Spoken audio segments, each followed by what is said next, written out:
We'll look at the rational exponents. As you recall, when we talk about rational, we're looking at some sort of a fractional item. Okay. Earlier we did rational expressions, and we saw these are any item written as A over B. Today we're looking at specifically with exponents that are written as fractions. Okay. Now, when we did our review for the course, we did talk about some sort of fractional exponents. And if you remember, one of the rules of exponents, or one of the properties of exponents that we looked at was a to the n over m is the same as the mth root of a to the n power. So this here was one of the properties or rules of exponent that we look at. So we'll elaborate more on that rule right now, okay? And then we'll deal with some of the operations with rational exponents. How do we multiply when we have rational exponents? What do we divide? Probably some factoring, okay? So we have been using, or you have been using rational exponents and probably not realizing that you've been using it. And the reason I say that is because when you have the square root of, let's say, 4, okay, you know that this is equivalent to 2, okay? Now this here, okay, all roots or radical, as we call them, can be written using rational exponents. So the key point here is to identify what is the index. This number here is called index. Okay. So when it's a square root, for square root, okay, there is an invisible 2 as the index. So for square root, there is a 2 there, okay? But generally, we do not write the index when it is 2, okay? So the square root of 4 or 4 raised to the 1/2 power.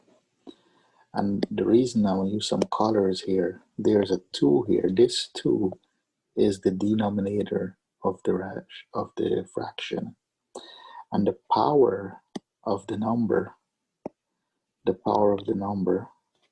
that's what goes in the numerator. Okay? So that's the rational exponent. We now have 1/2. So likewise, example, the cube root of, let's say, 27. So notice for any other root, cube root, that index has to be written. Square root is the only one that's not written there. So I could write this as 27, okay? Well, since the index is 3, that 3 goes here. And the power of the 27 is a 1, so it's 1/3. Okay. If we look at another example, if we have the 5th root of, let's say, 5 to the 3rd power, or 5, the root is 5th, the index is 5, so that's 5 goes here, and 3 now because the number has a 3rd power to it. So as I said, these numbers here, okay, these numbers is the index of the root.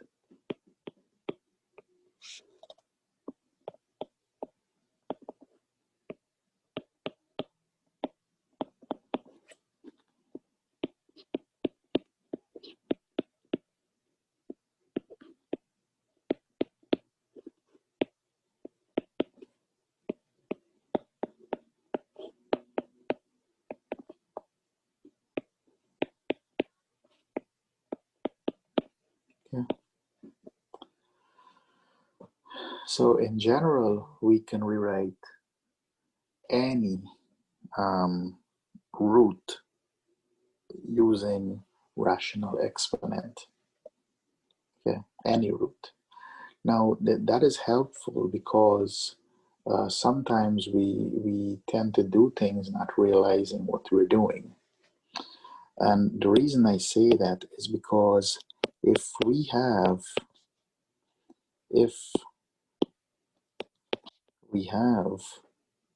okay,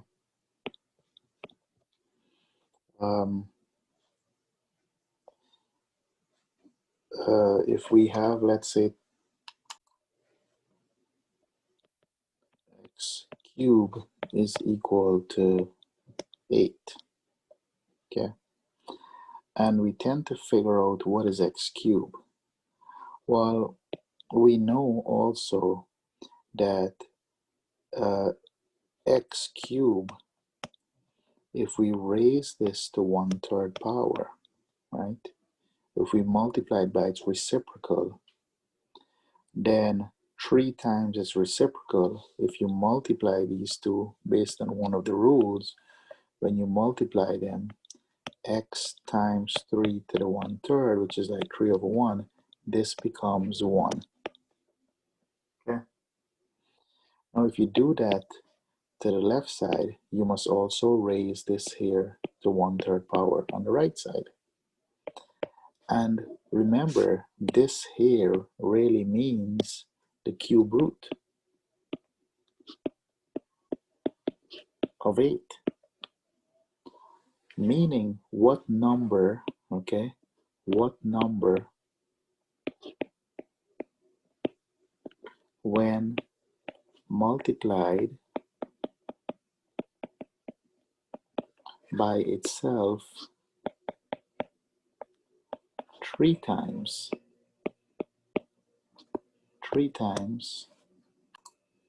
gives 8.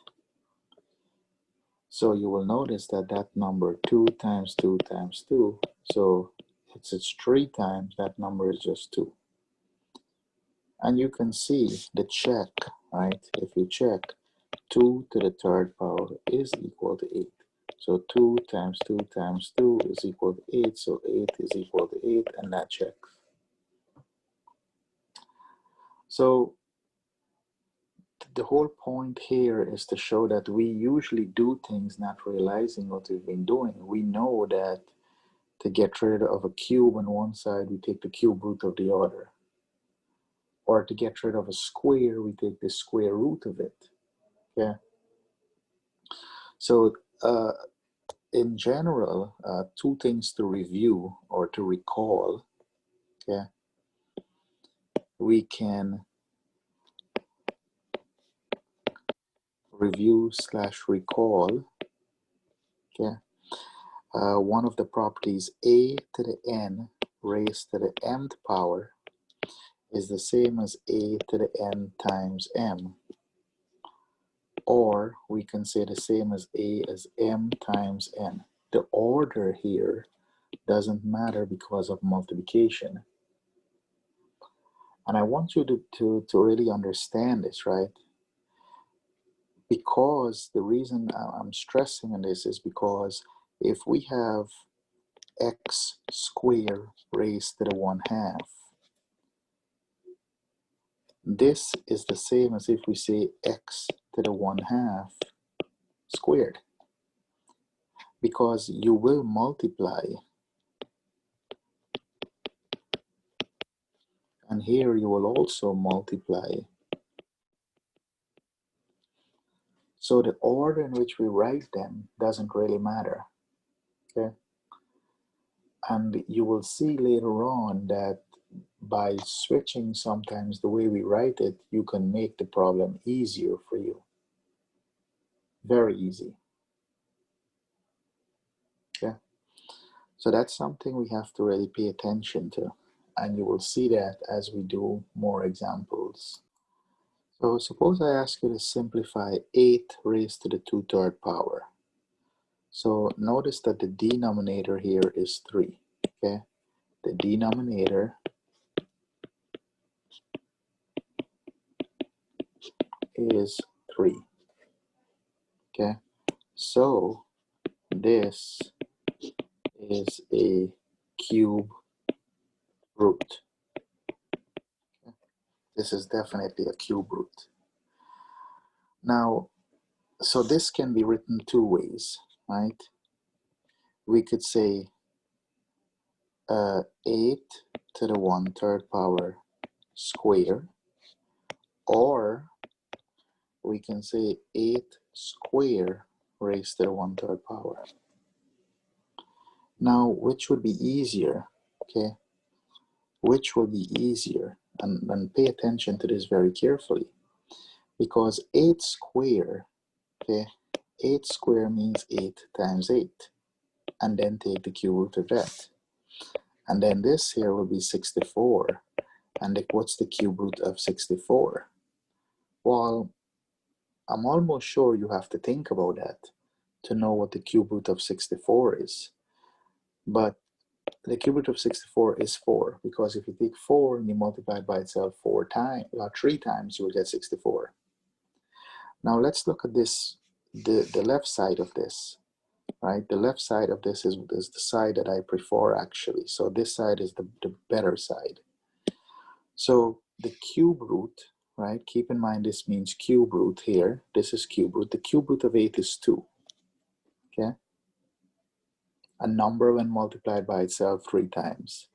And then if we square that, this means 2 times 2, which is equal to 4. So we get the same answer, but then you don't have to think about large numbers here as you did, right? The number here was very large. Whereas this side, it's not. So generally my recommendation is that it turns out to be less stressful thinking about large numbers, as at the same time you're thinking about fractional exponents, and most of us tend to freeze up when we hear about fractions.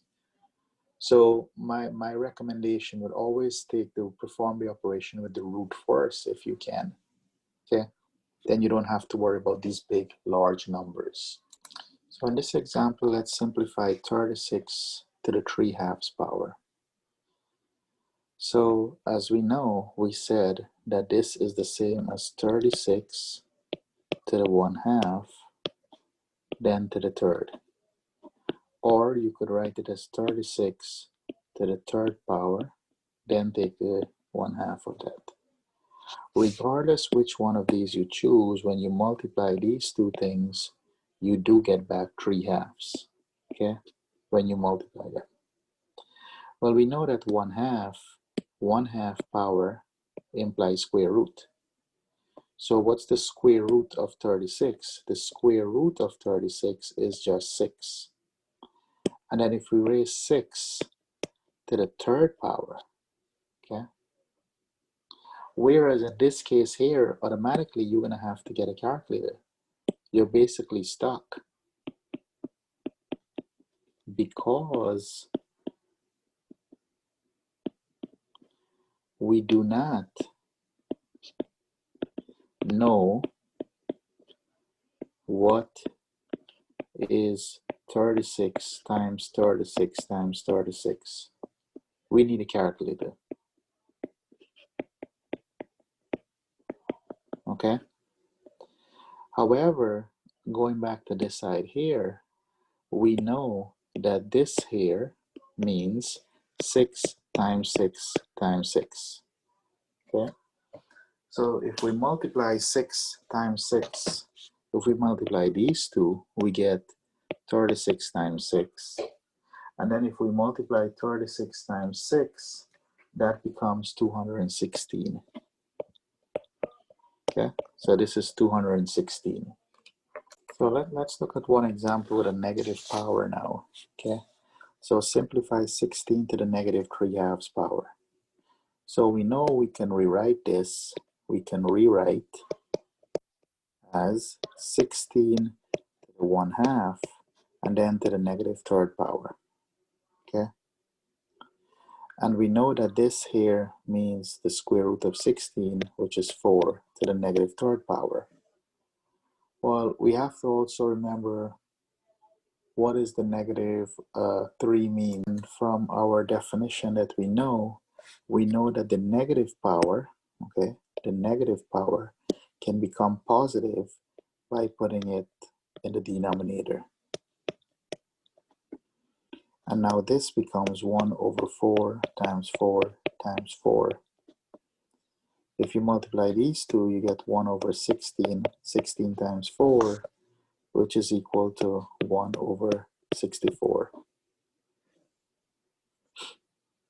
So in our course, we will have to be able to look at these fractional exponent and know when to rewrite them as roots, when to rewrite them as fractions, and that will help you a lot if you can quickly transfer between roots and fractional powers. It'll make our life, or make your life, sort of much easier in some sense. You'll be able to work back, go back and forth with these problems at a much faster pace. Okay. So we'll look at more example as we go through the video. Okay. We'll definitely go through more examples and see what's going on. Now, as a quick reminder, I do want to remind you at this point, because this is something we went over before, that when we look at square roots, for square roots, so you want to recall this, we did talk about this earlier, square roots, okay, we looked at positive numbers only, okay, and I'm still only looking, we'll continue to do this only with positive numbers until we cover the topic called complex numbers. That's when we'll start looking at negative numbers for square roots. So anytime when we say square root, keep in mind square root is an even number, okay, square, hence the word square, okay.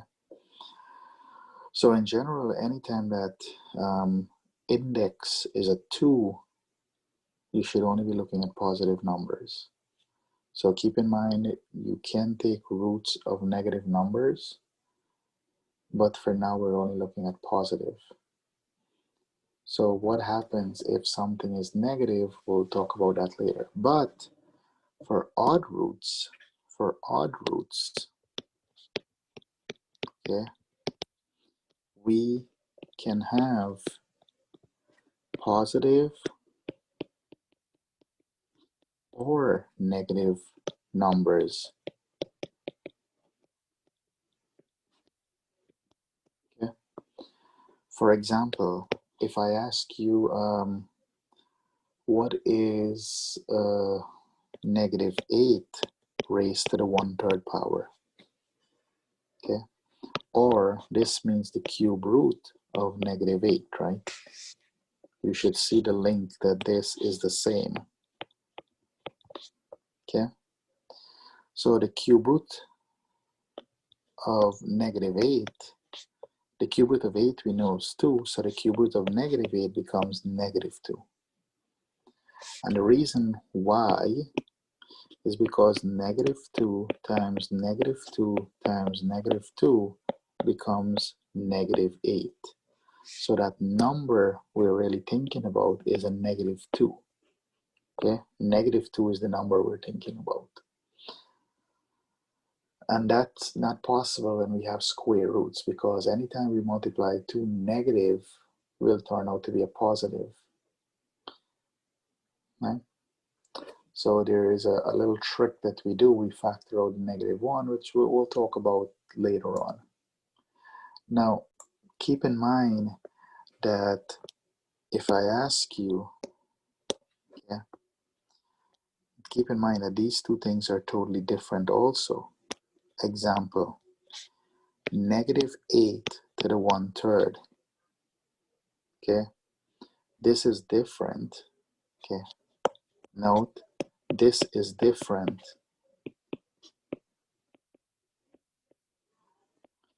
from negative 8 raised to the 1/3 power. Okay, and the reason why, because the negative sign is outside in our example. So what it means here is, first we'll do this part, and this here is the cube root of 8, which is 2, and this negative sign drops down, so the answer becomes negative 2. So in both cases you'll get negative 2, but keep in mind the way the problem is written is totally different. So we can now look at quantities where we're multiplying and dividing using rational exponents. So if you remember, right, and I don't want you to get too tied down or too stuck up on when you see fractional exponent. The procedures are the same as what we have done when they were not rational exponent, okay? So let's just review an example. Okay? We know if we have a to the 3rd times a to the 5th, this becomes a to the, let's spell it out, 3 plus 5, which is equal to a to the 8. Right? When we're multiplying, we add the powers. Okay? That's the rule. When multiplying,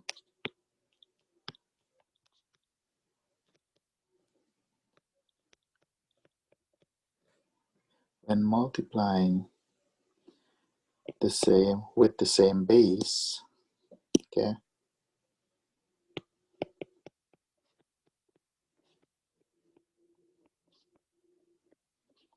we add the powers, the exponent. Okay, we add the exponents. So that's generally what we do. Okay, and in addition, if we had a to the 12th divided by a to the 5th, this becomes a, and I always tell you to keep it in parentheses, 12 minus the denominator, which is equal to a to the 7th. Okay, so in general, when dividing, okay, with the same base, we subtract the exponents. And be careful when we say subtract, it's always numerator minus denominator. You cannot switch the order, okay? Cannot. So now with that being said, I mean, going back to what we've said, don't get too confused with this. For example, if I ask you, what is x to the 3 half times, okay, x to the 4 thirds? Well, since the bases are the same base, okay, this becomes x to the 3 half plus 4 thirds, which now becomes, same denominator, x, common denominator will be 6, so this becomes 9/6, and this becomes 8/6, okay, which is now equal to x to the 17/6 power, okay, and there's no need to simplify this, okay, you leave it as an improper fraction, it's okay. Okay. So all of the properties we're looking at will be the same. Okay, another example. Okay, so let's simplify the other example. So notice now we have two bases. We have A's here, okay, and then we have also B's here. So we can look at them individually, right?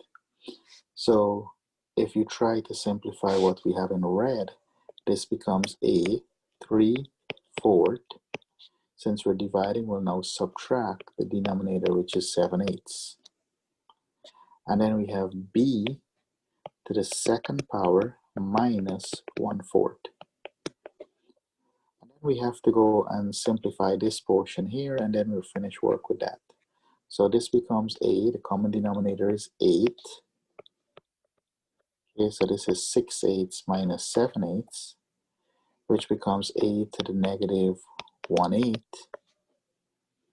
And then for b, we have common denominator will be 4.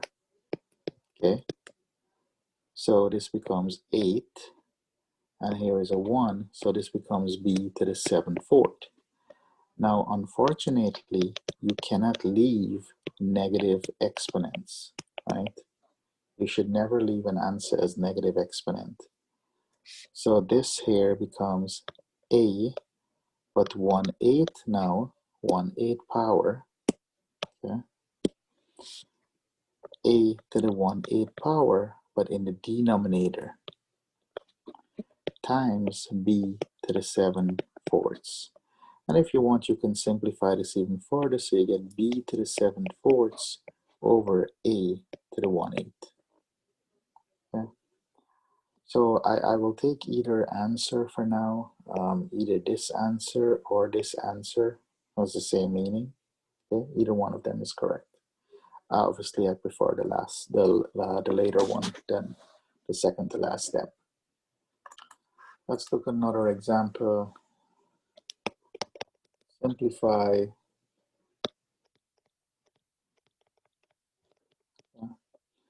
If we have x to the minus 4th power, y to the 3/2 power, everything to the 3rd power, divided by x to the 6th power and y to the 3/2 power.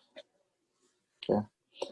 Now remember parentheses first, right? So we have to distribute the outer exponents to all of the exponents on the inside, right? Because there's nothing inside here for us to simplify, right? Inside parentheses first. So since there's nothing in there to simplify, okay, so if we multiply, this becomes x to the negative 12 power and y to the 9/2 power, okay? 3 over 2 times 3. 3 times 3 is 9. And there was like an invisible 1. 2 times 1 is 2.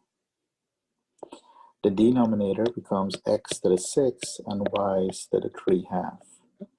Now, similarly, as we said before, right, this here is one base, and this here is another base. So we can simplify them as x to the numerator power minus the denominator power, y to the numerator power minus the denominator power. So we don't have any fraction for the x, so this just becomes minus 12 minus 6 becomes minus 18. And for the y's, the denominator is already the same, so it stays. And 9 minus 3 is 6. And 6 divided by 2 happens to be 3. But we cannot leave with negative power, so this becomes 1 over x to the 18th power, y to the 3rd multiplication, which is the same as y to the 3rd over x to the 18th. And this is the answer I would prefer. Questions? So we could look at some more scenarios with rational exponents. Okay. When we're multiplying, okay, we have, for example, x to the 2/3 times x to the 4/3 minus x to the 1/3. Well, I'm sure if this was not fractions, you would have probably said, oh, this was very straightforward. Because we know when we have parentheses, we take what we have on the outside and we distribute it to what's on the inside. And keep in mind, when you distribute, you add the powers, right? So the first part, these two parts here, when you distribute them, it's x to the 2/3 plus 4/3 minus the second part becomes x to the 2/3, okay, plus 1/3. And I'm adding because remember, if you have a square, okay, example, if you have a squared times a to the 3rd, it becomes a to the 2 plus 3. And that's the reason why over here we're adding, okay? We add. So now the denominators are the same, so this becomes x4 plus 2 is 6/3 minus x to the 2, this becomes 3/3. So this is x squared minus x. Okay. The same will happen if you had binomials multiplying by rational exponents. So this does not get any more difficult than what you've known before. The problem is that we're dealing with fractional powers. Okay. Let's look at another example. Example, multiply. Okay. If I have, for example, x to the 1/3 minus 5 times x to the 2/3 plus 5. The same idea. You guys usually call this FOIL, so we multiply it out. What is x to the 1/3 times x to the 2/3? Well, the bases are the same, so it becomes x to the 1/3 power. When we're multiplying, we add, so 1/3 plus 2/3. And then if we multiply again, we have this times this, so we have plus 5x to the 1/3. And if we multiply again, we have this times this, which becomes minus 5x to the 2/3. And then if we multiply the last portion of it, we have this times this. Well, let's use a different color, orange. This times this becomes negative 25. Okay. Now we can combine here. We can combine these two here. So this becomes x. The denominators are the same, so 3 over 3. Okay? Now be careful in the middle. Since this power is different from this power, we cannot combine them. So this stays as plus 5x to the 1/3 minus 5x to the 2/3 minus 25. So you were able to combine them if the powers were exactly the same, right? If the powers were the same and you multiply them out, then you were able to add the coefficients or subtract the coefficient. You can only combine them if the powers here has to be the same power. Same power you can combine. Otherwise you cannot. So the final answer here we have is x plus 5x to the 1/3 power minus 5x to the 2/3 power minus 25. Okay? And it doesn't matter how difficult I make this, okay? Then you should be able to multiply it out. Now, I want to stress here on an example that I usually see a big mistake on, right? A major mistake when it comes to this example. Suppose I have x to the 1/3 minus 5, quantity squared. So it is very common that since we know of the rules of distributing power on the outside to all of the power on the inside, students tend to do this. But be careful. Keep in mind that anytime the operation between those two quantities is minus or add, you cannot distribute. So what this implies here is x to the 1/3 minus 5 times x to the 1/3 minus 5. That's what it implies. Okay? And now you fold it out. You cannot, and I'm gonna write this in red, cannot distribute the outer exponent. Okay? Cannot. So if you multiply these two, you get x to the 1/3 plus 1/3. Then this times this becomes minus 5x to the 1/3. This times this becomes minus 5x to the 1/3. And this times this becomes plus 25. So simplifying this portion here, we get x to the 2/3. Now notice here that the powers are the same. Okay?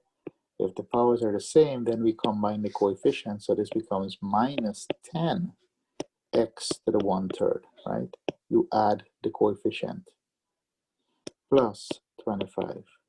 And this is your final answer.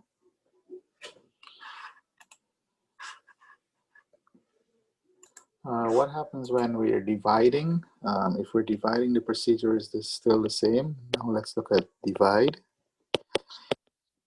If we have, for example,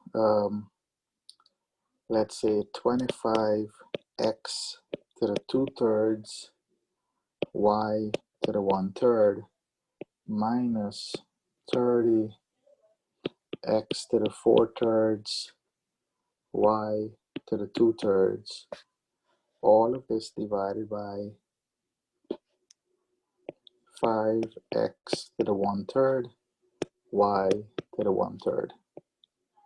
Okay, so we know that, and we have talked about, when the denominator is a monomial, you can rewrite this, and this becomes 25x to the 2/3 y to the 1/3 divided by 5x to the 1/3 y to the 1/3 minus 30x to the 4/3 y to the 2/3 divided by 5x to the 1/3 y to the 1/3.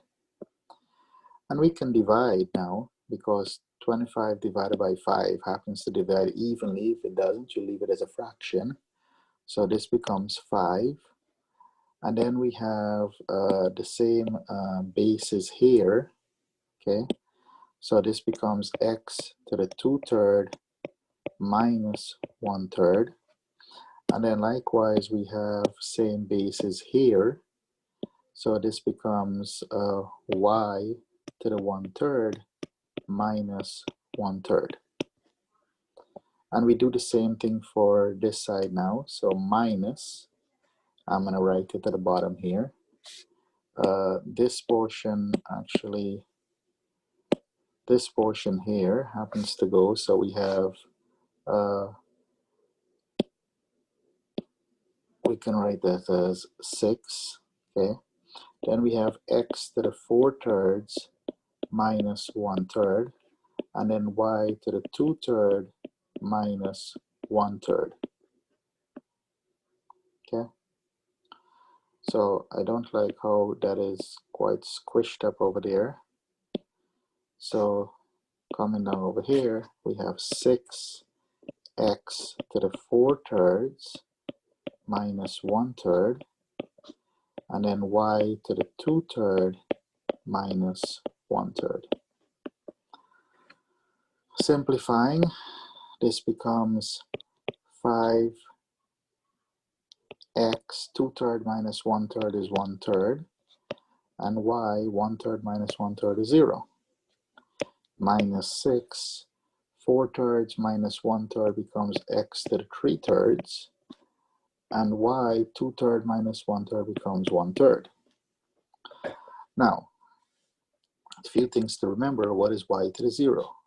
We said that anything to the 0 power is equivalent to 1.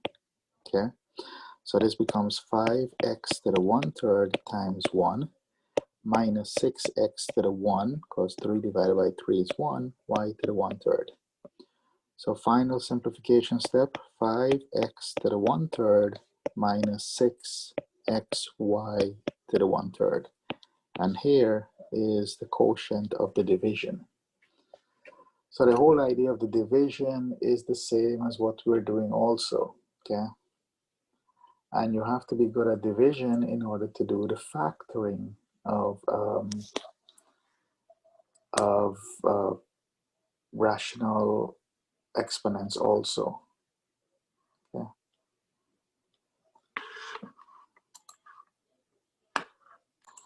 So in our next video, we'll look at some factoring.